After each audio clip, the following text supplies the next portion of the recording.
হে রাসূল, তাদের জন্য দুঃখ করবেন না যারা দৌড়ে গিয়ে কুফরে পতিত হয়, যারা মুখে বলে আমরা মুসলমান অথচ তাদের অন্তর মুসলমান নয়, এবং যারা ইহুদি মিথ্যা বলার জন্য তারা গুপ্তচর বৃত্তি করে। তারা অন্য দলের গুপ্তচর যারা আপনার কাছে আসেনি।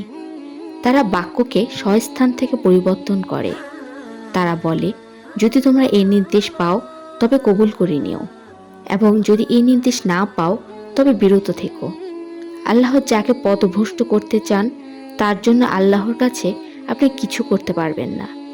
এরা এমনই যে আল্লাহ এদের অন্তরকে পবিত্র করতে চান না। তাদের জন্য রয়েছে দুনিয়াতে লাঞ্ছনা এবং পরকালে বিরাট শাস্তি। এরা মিথ্যা বলার জন্য গুপ্তচর বৃত্তি করে, হারাম বক্ষণ করে।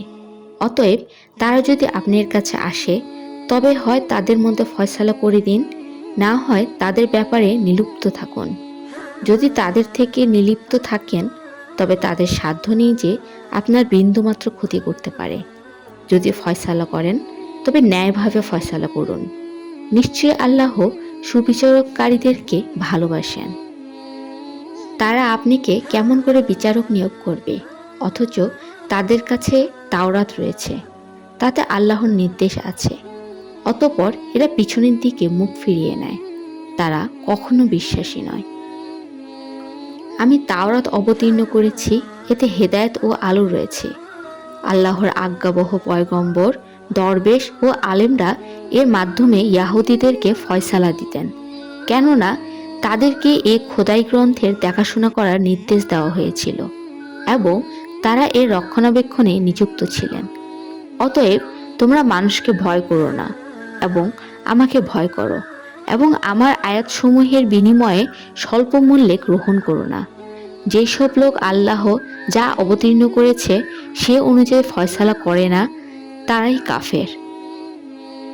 আমি এই গ্রন্থে তাদের প্রতি লিখে দিয়েছি যে প্রাণের বিনিময়ে প্রাণ, চক্ষুর বিনিময়ে চক্ষু, নাকের বিনিময়ে নাক, কানের বিনিময়ে কান, দাঁতের বিনিময়ে দাঁত, এবং জখমসমূহের বিনিময়ে সমান জখম।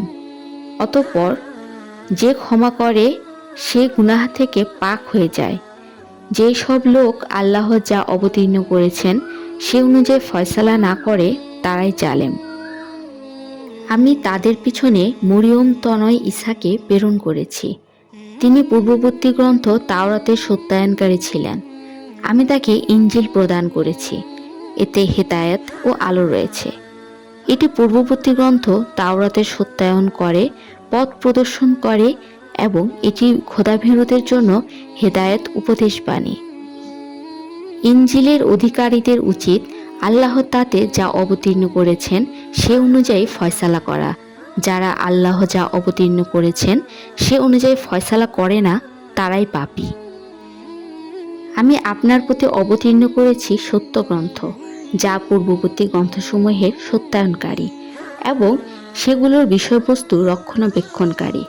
অতএব আপনি তাদের পারস্পরিক ব্যাপারাদিকে আল্লাহ যা অবতীর্ণ করেছেন সে অনুযায়ী ফয়সালা করুন, এবং আপনার কাছে যে সত্য পথ এসেছে তা ছেড়ে তাদের পবিত্র অনুসরণ করবেন না। আমি তোমাদের প্রত্যেককে একটি আইন ও পথ দিয়েছি।